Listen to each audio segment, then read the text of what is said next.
Oh, boy.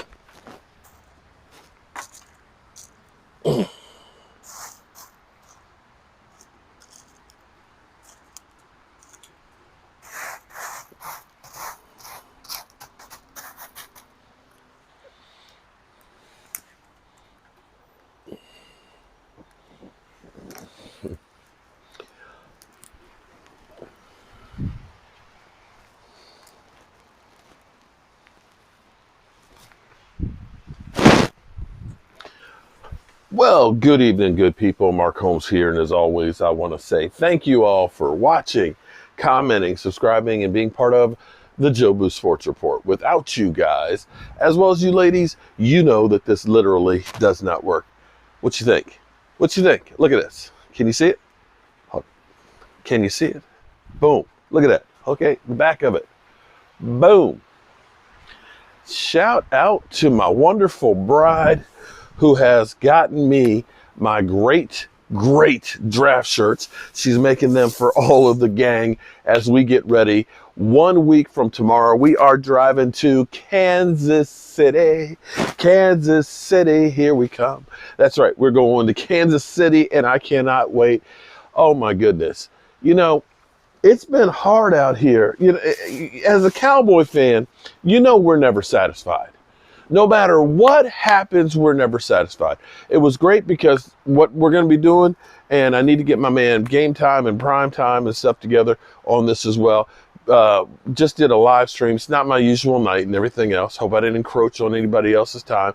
But me and DMV, we're going to start doing a draft top conversation, Dallas Cowboys live stream show every day up into leaving for the draft, and then we're just going to try and live stream every minute of it being there. Seriously, we're going to be on the road. At 3 o'clock in the morning, we're going to be driving. We're going to be live. We're going to be live for you, man. We're doing it for you. So this year is the polar opposite of last year.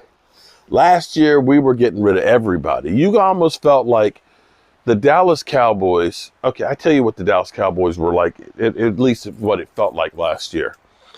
You look at the Rams, who have gotten rid of players left and right. You see the Rams literally saying, okay, we're starting over. We're jettisoning a lot of these older players, a lot of these older contracts, and we're rebuilding for the future. That's what it looks like. That's what it looked like last year for the Dallas Cowboys. We ended up saying, you know what, Lyle Collins, you know, you're a starter in the NFL. We're going to let you go. Connor Williams, we're not going to do an extension for you. You know, you've been an average to above average offensive lineman for us. We're not going to re-sign you. Amari Cooper, you've been a number one wide receiver for us. We're going to dump your salary.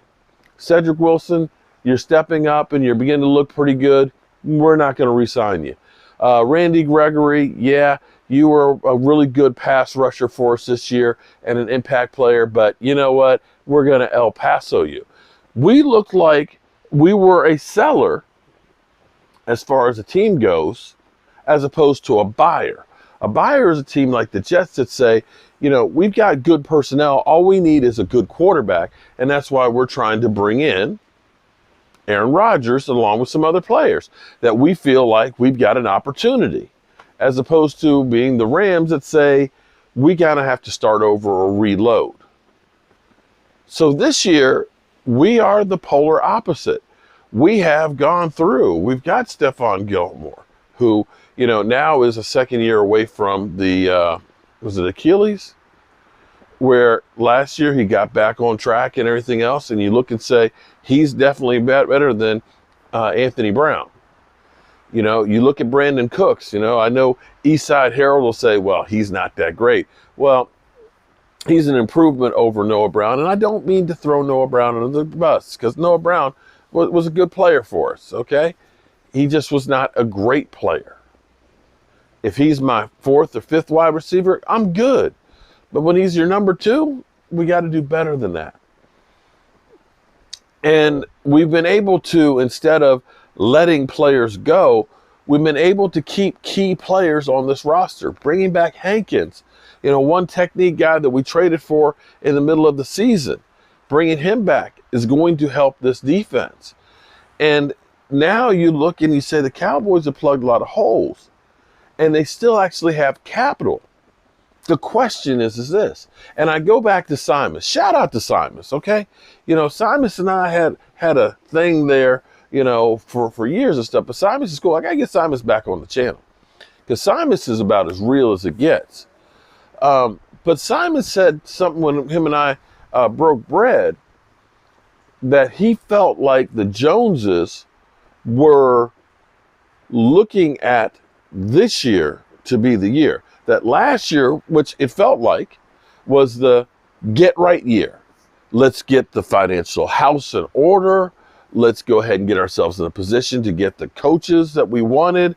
Let's get in a position to get the players. And let's push the chips in to try and make a run for this year. And they've done a lot of things, be it good for the team, but not that all in where if it doesn't work, you got to blow it up. See, the Rams, they went all in and won it, but then they had to kind of blow it up because it wasn't sustainable. We couldn't keep going through and giving up all your number one picks and things and bringing in a lot of older players, and you can't, it's not sustainable. But for short order, the Eagles kind of did that same thing to a point, but not quite as we're just giving away all of our draft picks. They still have those 2 number ones and 2 other picks. I believe they'll use one of them, trade back, and try and create some more picks and so forth with it. But the Eagles have done some good things. I hate the Eagles. I don't like to give them credit, but they did a lot of things to support their quarterback, to support their young coach, and to have a roster that was full just about everywhere. Now, we'll see, now that they've got the first place schedule, now that they're going to be playing better quarterbacks, because they'll be playing the Kansas Cities, they'll be playing the Miamis, they'll be playing the Buffaloes. Of course, they'll be playing everybody in the NFC East. And, you know, now Daniel Jones is one of the greatest quarterbacks of all time. And even the Jets may end up having Aaron Rodgers, too. We'll see how they are after losing 7 starters. If they're going to be able to catch lightning in a bottle. What they did with Jalen Hurts, getting themselves some cap relief. Amazing. So they will be a team to reckon with. But I wonder, because I'm 57 years old, I think about my legacy and my mortality, and I'm only 57.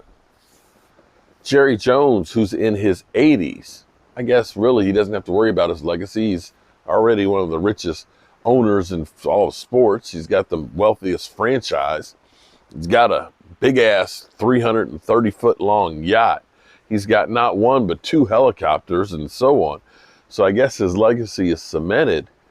But I think the thing that he wants more than anything is that Super Bowl without Jimmy Johnson. And you have to start looking and saying, I got less years in front of me than I do behind me. And as you look at the NFC right now, if Aaron Rodgers does go to the Jets, the 49ers, is it Trey Lance? Brock Purdy says he doesn't know if he'll play this year or not. Is it Sam Darnold? Kyler Murray is not going to be able to start the season. Matthew Stafford is beginning to be broken down. You got Jalen Hurts, who all of a sudden is the greatest quarterback since Joe Montana after 1 year. But as you look around, is Derek Carr a great quarterback for New Orleans? You look around and say, well, there's Kirk Cousins in Minnesota. But you look at that and say, you got a good chance that maybe that extra defensive lineman, maybe that extra linebacker, maybe that extra wide receiver, those extra weapons or 2 here or there, could be the difference of, winning a playoff game and maybe going to a Super Bowl. And maybe it's time for the Cowboys to say, let's push some chips in. Let's get Dak Prescott's extension done and get some extra cash. Let's go through and get ourselves some good veteran players to give us depth and rotations. Let's make sure that this defense is like the 90s defense that can get after the quarterback's ass and get those takeaways. This would be a good time, a great time to go all in for a multitude of reasons. Cowboy fans and Cowboys Nation needs it more than you know. All right, good people. It's been a great day. Got a lot of work done. Did some studying for my contractor's test. Got some work done for getting ready for the draft trip. I got my stuff done for people in the mail on the way for everybody. Eric, I need your address, bro. I got the piece for your brother. I don't have your address. I got my mortar, my lime plaster for the red brick house. And we'll get down there and see if we can get the last electrical and the plumbing ready and try and get it inspected on Thursday. And see if we can start hanging some drywall there soon. And that's all I have to say about that. And as always, people, remember, tell the people you love them. You might not get the chance again, people. And I love you guys. God willing, I'll see you tomorrow. Peace.